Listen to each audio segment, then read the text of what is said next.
people more prone to mastitis than others? No, not at all. Mastitis is you get a germ that usually comes in most situations from damage to the nipple, and it becomes an ascending infection. A lot of that comes from taking the baby on and off the breast when you're trying to attach the baby. Now, when a baby is attached to the breast, when it's sucking, it's sucking or it's not. So you don't have to worry about the areola or how much is in there. If the baby's sucking, it's on. Right. If it's not sucking, it's not on. Right. So it doesn't even matter if it's just at the tip sucking, are you saying? If the baby's sucking, it's on. And that's why you've got women with nipples like this. They're not going to have the whole... Some women have areolas this big. That's what I'm saying. Mine are huge and they're like, get the whole areola in. Well, I'm like, the kid's mouth's like this big. So I've seen women trying to shovel in, this huge areola and...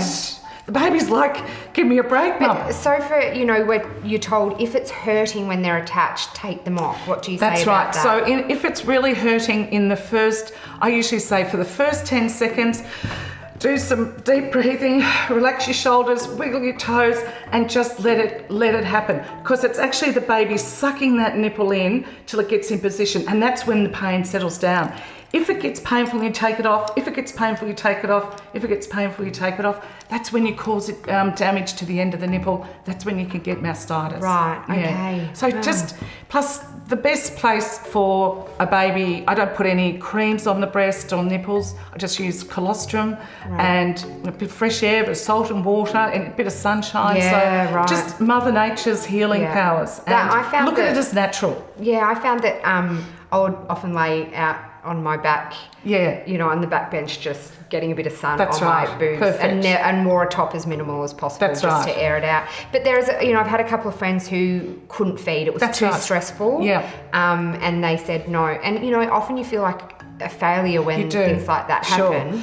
And it's not a failure because, if you've read the history of breastfeeding, which I have and you don't need to, but it's about this thick. Women have been helping women for a long time help babies survive. So if we're in a group of women, whoever lactated the breast looked after the baby, and the other one would do the Thermomix, back in the past. Yeah. But now the women who don't have enough milk, by expressing and expressing, just makes you feel very anxious. The best thing is to top the baby up with a bit of formula. There's nothing wrong with formula. It's not rat sack. Yeah. It's food made for babies. Yeah. So the whole thing is about babies being well, babies being fed, and babies putting on weight. That's how you get babies to sleep. Right. Yeah. Okay.